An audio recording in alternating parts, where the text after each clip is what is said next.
Seguimos entonces con la ponencia de Cristian Álvarez.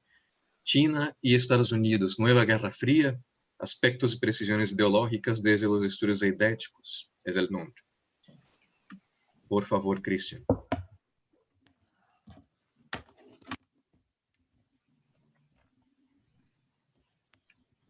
Ando acá porque tengo una presentación.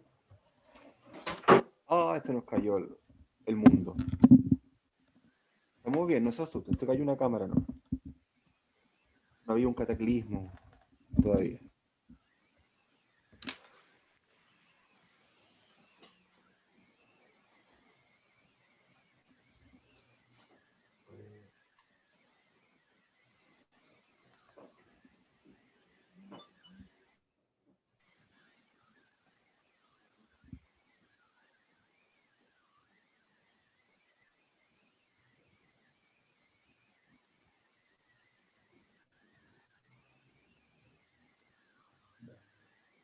Cosas de la virtualidad, ¿cierto? Accidentes pasan. Tengo una presentación. Ah, antes de cualquier cosa, ¿yo puedo hacer preguntas a mi propia mesa? ¿Se puede? Ya. Entonces, que me anote una pregunta para el profesor Subercaso. Bueno, mi ponencia, como está acá, precisiones ideológicas de los estudios eidéticos. Más fuerte. Voy a sacar esto mejor. Es una propuesta teórica, más que detenerme en el aspecto empírico del tema internacional. Espero hacer algunas distinciones y proponer cómo los estudios eidéticos pueden aportar a la comprensión, en este caso, de un problema internacional. Pero bien podría ser otro. Entonces, estoy esperando que se abra la presentación. Ahí está. Esto parte de una constatación, en primer lugar. Circula el concepto, el sintagma, se podría decir, Nueva Guerra Fría. Acá tenemos a Neil Ferguson en una columna en el Boston Globe, ¿cierto? Refiriéndose a este enfrentamiento, a esta crisis entre los Estados Unidos y China como Nueva Guerra Fría. El Monthly Review, que para dar una variedad en el espectro político, diríamos, un medio de izquierda, hablan e incluso habla de que la nueva Guerra Fría ya no es con Rusia, o sea, diciendo que ya había una nueva Guerra Fría con Rusia y que ha cambiado el foco hacia China, culpando a Trump del crecimiento de esta tensión. Tenemos acá declaraciones de Li Keqiang, el premier, el jefe de ministro del gobierno chino, tomando, ¿cierto?, de forma, podríamos decir, con algún oportunismo político, esta circulación de estas ideas y diciendo que rechazan esta formulación que se está generando en los Estados Unidos, de que ellos no quieren la Guerra Fría. Pero al decir que no se quiere, se está asumiendo que circula ya esta noción. Y incluso hay ya publicaciones académicas bastante recientes, de este año, de Li Wei, donde habla se analiza bajo este esquema la crisis actual. Bien, ¿qué tienen en común estas distintas formulaciones de donde se habla de nueva Guerra Fría? Junto con mencionarse, se hace una distinción respecto a la Guerra Fría que todos conocemos, que surgió tras la Segunda Guerra Mundial entre los Estados Unidos y la Unión Soviética. Principalmente yo detecto 4 pilares, 4 focos donde se plantea esta distinción. 3 primeras: fortaleza China en el plano tecnológico y económico, a diferencia de lo que era la URSS, la integración global de China a nivel mercantil especialmente, su participación en organizaciones internacionales, y la interdependencia económica con los Estados Unidos. O sea, son 2 economías que se han potenciado mutuamente y en gran parte se necesitan. Pensemos lo que pasa, por ejemplo, en la industria tecnológica. Y finalmente, se dice mucho también que, a diferencia de la Guerra Fría entre la Unión Soviética y los Estados Unidos, acá no habría una confrontación ideológica, sino que estamos frente a un conflicto pragmático, de realpolitik. Entonces, desde los estudios eidéticos, yo cedo la palabra, sigo el consejo de Wittgenstein, de que lo que no se sabe mejor no hablar. Entonces, las 3 primeras yo pienso que son asunto de las relaciones internacionales, por lo menos. Yo no declaro competencia en ese aspecto, pero en el último pilar, que si es que en esta negación de un conflicto ideológico, creo que sí, los estudios de la idea tenemos mucho que decir. O sea, a ver, ¿ocurre esto realmente? Entonces, primero, ¿a qué se refieren con el plano ideológico? También acá, bueno, tengo algunas referencias también, donde se resalta esta específicamente con, acá son autores, en el caso de un think tank de análisis exterior, acá Charles Freeman, un diplomático estadounidense, donde también niegan esta realidad. Y la ideología, ¿cierto? Es un concepto bastante polisémico, tiene una historia bien larga que ustedes conocen bien seguramente. Yo expongo acá en qué me baso, en qué me voy a basar en esta exposición para decir lo que voy a decir.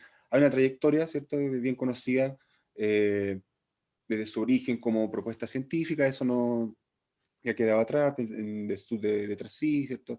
Está el paso que tiene por Marx como falsa conciencia, y me interesa a la etapa que tomo de estos dos autores, Michael Frieden y Manfred Steiger, de tomarla como una categoría descriptiva, analítica, no normativa, donde se delimita la ideología en su acción política, en su propuesta de acción y también su constricción, diríamos, geográfica.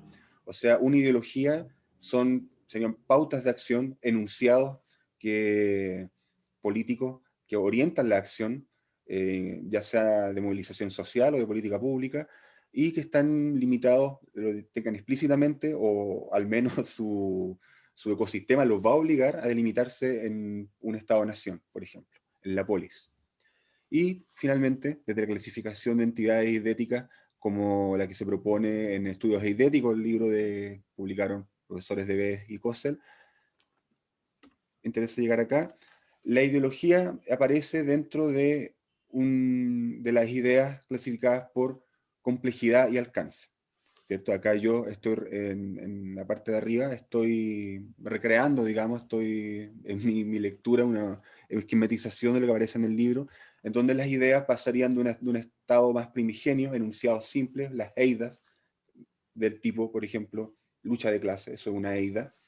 En la medida en que se agrupa con otras ideas con cierto alcance, aparecen los dispositivos, como nacionalismo, como cientificismo, feminismo, nombra el profesor también en el libro. Otra formulación de complejidad sería las cotidianías, que hay un artículo en pronta publicación, las ideologías, que ya son las que tienen este alcance sobre la polis, y acá ya viene más interesante, cuando tienen un alcance mayor de explicar la realidad, por ejemplo, con pretensiones de verdad, son las que pueden agruparse en sistemas filosóficos, paradigmas científicos, teologías, por ejemplo, hasta llegar a las entidades eidéticas de mayor complejidad, de mayor alcance, que serían, por un lado, las ideologías, o sea, propuestas de convivencia global, como podrían ser, por ejemplo, la idea de los derechos humanos, y ya las cosmovisiones, que son conjunto de ideas que abarcan casi la totalidad de la vida humana, diría. Y yo propongo, a raíz de esta estructura, otro eje de análisis que podría ser por ontogénesis o por genealogía. Es decir, esto no a nivel histórico, pero podríamos entender que las ideas se podrían ir desgajando, ¿cierto? Que aparecen las cosmovisiones en un momento, las cosmovisiones se diferencian, se especifican en teología, en sistemas filosóficos, en paradigmas científicos, hasta llegar en algún momento a las ideologías, las ideologías y también las cotidianías, que serían estas ideas de alcance mínimo, individual, pero que tienen una formulación orientada a mejorar la vida de quien la practica o de quien la tiene. Entonces, bueno, un esquema para cuál es la diferencia eidética entre estos distintos conflictos, en el plano netamente de las ideas. Acá un breve esquema sobre, diríamos, la Guerra Fría original, donde la ideología, en este caso el marxismo-leninismo, sería un aspecto de ideas, un aspecto idético dentro de muchos más. El marxismo-leninismo estaba enmarcado dentro de un sistema filosófico, un materialismo dialéctico, que tiene aplicaciones, dio nacimiento a propuestas científicas, más allá del valor que tengan hoy, más allá del fracaso, en algunos casos esto haya generado, pero tuvo una propuesta como programa de investigación. Por ejemplo, pensemos en la teoría del valor-trabajo, el Lysenkoísmo, o el Diamat en sus aplicaciones cosmológicas. Eso me encuentro interesante cuando, siguiendo a Engels, por ejemplo, en manuales de Lenin aparece esta idea de que el átomo mismo sería una demostración de la dialéctica, porque en sí mismo guarda la contradicción. Y eso ya explicaría, diría que en el universo está destinada la lucha de clases, por ejemplo. Y finalmente, posibilidades de ideología, que apareció esta lectura de forma crítica en la filosofía pragmática del siglo XX, Winston Russell, en Hooke, esta acusación de decir que el marxismo-leninismo era un sucedáneo de la religión, una religión laica, una religión materialista, porque era igualmente salvífica. En el caso chino, claro, la ideología no es la misma. El marxismo-leninismo ha sido superado, cuestionado primero por el maoísmo y actualmente por lo que se llama socialismo con características chinas y sus concesiones a la economía de mercado. Pero acá viene mi interrogante, donde entramos los estudios eidéticos. ¿Hay un sistema filosófico que subyacente a la política, a este enfrentamiento entre China y Estados Unidos? No lo puedo afirmar, pero me parece que es interesante investigarlo. El socialismo científico, por ejemplo, como que es la propuesta de Hu Jintao, donde plantea que el desarrollo, en este caso de China como nación a escala global, necesita, primero, invertir en ciencia, pero segundo, aplicarse a sí misma una perspectiva científica, o sea, de corrección de los errores y de estar siempre buscando, diríamos, en las bases, buscando en la realidad, la empiria que permite ir corrigiendo el modelo teórico. El pensamiento de Xi Jinping también, que se está publicando en libros bajo el nombre de la gobernación de China, eh, ciertamente no espero comparar ahora a Xi con Marx, por ejemplo, pero sino de la aplicación que tiene en la búsqueda de legitimidad del gobierno, ya sea en propaganda, por ejemplo. El pensamiento de Xi Jinping aparece aplicado prácticamente a muchas esferas de la vida, no solo a la económica y la política. Aparece aplicado a la ecología, por ejemplo. Aparece aplicado al manejo de los conflictos sociales. Su historia de vida se ocupa como ejemplo de superación. Y los que ya no tienen nada de polémico, pues, porque son constataciones de sistemas de ideas milenarios, incluso el confucianismo y el taoísmo, que han sido reivindicados, recuperados sistemáticamente en los últimos 30 años por la intelectualidad y la oficialidad china, desde la Academia de Ciencias, por ejemplo, y que esto además, también me parece interesante, puede tener consecuencias en la proposición de paradigmas científicos o programas de investigación. Acá un ejemplo que tomó el caso de Zhou Shen, que es un concepto en la traducción que se ocupó a principios del siglo XX para traducir eugenesia. Esa es la palabra con que eugenesia llega a China a principios del siglo XX. Y lo que es interesante es que dada podríamos decir, el ecosistema idético previo chino y también del presente, nunca tuvo, ni tiene hasta el día de hoy, la connotación negativa, peligrosa que ha tenido en Occidente. La eugenesia tiene esta idea de una confrontación ética, ¿cierto? De hacer distinción entre qué rasgo humano vale más o vale menos. En cambio, para el pensamiento chino, el Youchen significa también, al mismo tiempo que eugenesia, el cuidado por la vida, por la nueva vida humana. O sea, eso incluye, por ejemplo, la recomendación de una médica, de un médico a la madre de no fumar, o que la pieza de la guagua, del bebé, tenga una iluminación, esté higienizada. Eso también es Youchen. Entonces, las propuestas de Youchen no son tan mal vistas. Y eso tiene alcances concretos como en la investigación en tratamientos con el ADN, por ejemplo, en investigación en células madre, que no quiero establecer una consecuencia directa, pero es algo a investigar, ¿cierto? Si es que esto tiene una... Bueno, el autor que menciona acá, David Chirianowski, que es un artículo publicado en Nature, él plantea que sí, yo quiero ser un poco más escéptico, que sí hay una influencia entre esta ambigüedad del Youchen y la decidida vocación que ha planteado el Estado chino en invertir en investigaciones que en Occidente no se han hecho por resquemores éticos. O sea, el tratamiento CRISPR, por ejemplo, editar el ADN de un embrión acá es un tabú casi, y en China eso se ha abierto con mucha más apertura. Y la política exterior, hay autores como Liu que plantean que China debe recuperar un pensamiento, diríamos, ancestral, en este caso el Tianxia, una concepción imperial de justificación y de legitimación del orden para abordar la política internacional actual. Acá el profesor Debes plantea la noción de ideología como un sistema, como una entidad más bien, más que un sistema, como una entidad eidética que plantea la gobernanza global, el bienestar de las sociedades, y el pensamiento chino contemporáneo lo está tomando como un referente. En este caso, el autor Yao cita a Chungchi, un filósofo de la era clásica, diríamos, donde en el texto sobre la realeza y la supremacía, y tiene la particularidad de que, claro, China tendría una misión expansionista, no expansionista, no es la palabra adecuada, una misión de gobernanza global, de ser un centro de la gobernanza global, pero esta gobernanza tiene que ganarse, lo dice en otra parte de Chungchi, con el buen corazón. Hay que llegar al buen corazón de los gobernados. Entonces, a modo de, más que conclusiones, propuestas, ¿cierto? Algunas críticas que aparecen o dificultades epistemológicas, algunas autoras en este caso, como Constanza Jorquera, que la tenemos acá, o Leta Hong, dudan mucho, son bastante escépticas de que conceptos tales como socialismo chino, y sobre todo el pensamiento de Xi Jinping, tengan una densidad filosófica, por lo menos, o ideológica, para ser considerados a la par que lo que fue el maoísmo, por ejemplo. Serían más bien usos oportunistas del partido para generar en el caso, como dice Letajón, un culto a la imagen, o por lo menos, como enfatiza más Constanza, la gobernabilidad.